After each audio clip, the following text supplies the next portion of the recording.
Pariseo o Pharisees ay isang influential na leader ng mga Hudyo sa panahon ni Jesus Christ. Sila ay kilala dahil sa kanilang katangian na pinipreserve nila ang turo ng mga batas ng sinulat ni Moses, ang 600 plus na laws na mababasa sa Torah. Kaya naman tinatawag sila mga kaibigan sa Hebreo na separated, at marami silang rituals patungkol sa seremonya mga kaibigan ng purification, at ang tingin nila sa kanilang sarili ay sobrang linis at sobrang banal. Sila ay sobrang istrikto patungkol sa batas at naniniwala sila na ang lumang tipan ito lamang ang inspired na sulat ng ating Panginoong Diyos, na inaasahan nila na ang Mesiyang darating ay magiging malulhati at magiging hari nila na tatapos sa mga ibang mga kaharian at babangon ang kaharian ng mga Hudyo sa Israel.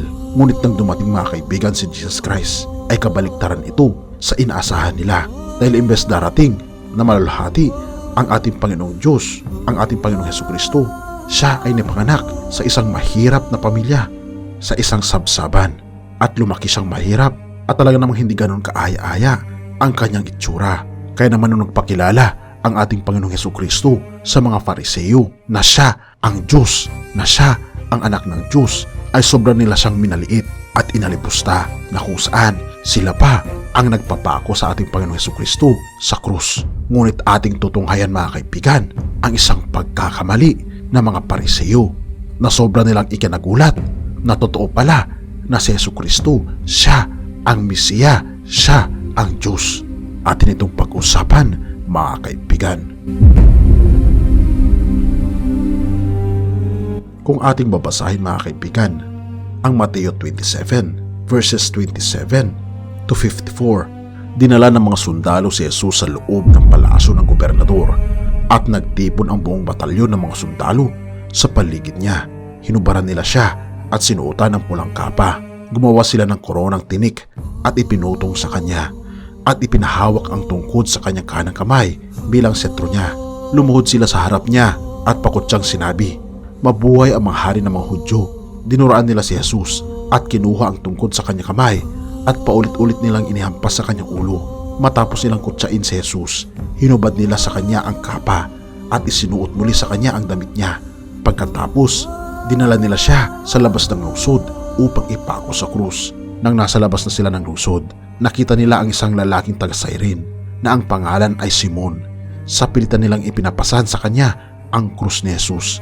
Pagdating nila sa lugar na tinatawag na Golgota, na ang ibig sabihin ay lugar ng bungo, pinainom nila si Jesus ng alak na hinaluan ng apdo. Pero nang matikman ito ni Jesus ay hindi niya ininom. Ipinako nila si Jesus sa krus at pinaghati-hatian nila ang kanyang mga damit sa pamagitan ng palabunutan. Pagkatapos, naupo sila at binantayan si Jesus. Naglagay sila ng karatula sa ulunan ni Jesus at ganito ang nakasulat na paratang laban sa kanya, "Ito si Jesus, ang hari ng mga Hudyo." May dalawa ring tulisan na ipinako sa krus kasabay ni Jesus, isa sa kanan at isa sa kaliwa.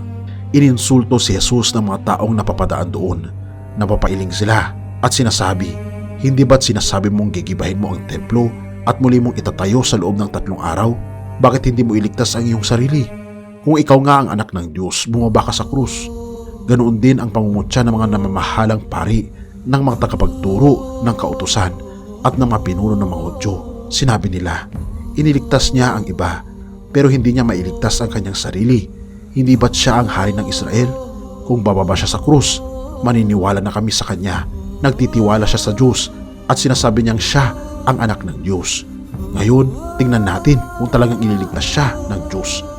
Maging ang mga tulisang ipinakong kasama niya ay nang insulto rin sa kanya. Nang mag-alas 12 na ng tanghali, dumilim ang buong lupain sa loob ng 3 oras.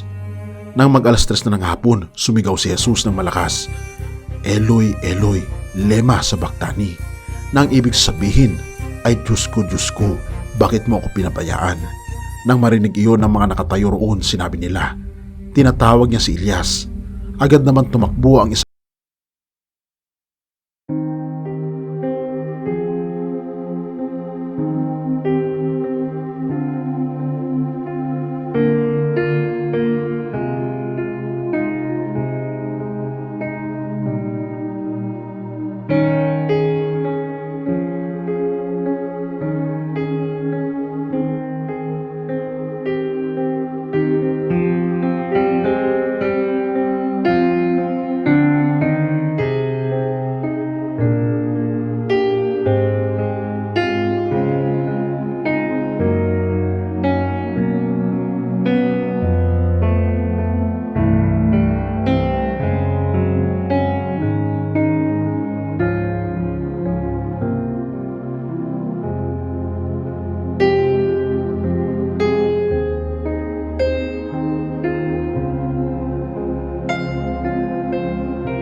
kasabay na rin ng matinding pagyanig sa lugar na kung saan ipinako ang ating Panginoong Hesukristo, ay sobrang namangha ang mga tao. Sobra silang natakot dahil sa pangyayaring ito. Maging ang mga Fariseo ay hindi nila alam kung ano ang kanilang gagawin sa pangyayaring ito. At talaga namang walang duda na naniwala sila na ang ating Panginoong Hesukristo, siya ang anak ng Diyos, siya ang ating Panginoong Diyos. Mga kaibigan, sa pagkakataong ito, nais ng ating Panginoon na malaman mo at maunawaan mo na siya ang ating tagapagligtas, na siya lamang ang tanging daan upang sa ganun ay magkaroon tayo ng lubos-lubos na kagalakan. Nais ng ating Panginoon na lumapit tayo sa Kanya sa pamamagitan ng ating Panginoong Hesukristo. Maniwala tayo na siya ang tanging daan upang sa ganun ay makabalik tayo ng mga makasalanan sa presensya ng ating Panginoong Diyos. Dahil inagaw ni Satanas ang oportunidad na paglapit natin sa ating Panginoong Diyos. Ngunit dahil sa ating Panginoong Hesukristo, ang mga makasalanang tao ay pwede nang lumapit sa ating Panginoong Diyos sa pamamagitan ng pagtitiwala at paglapit sa ating Panginoong Hesukristo.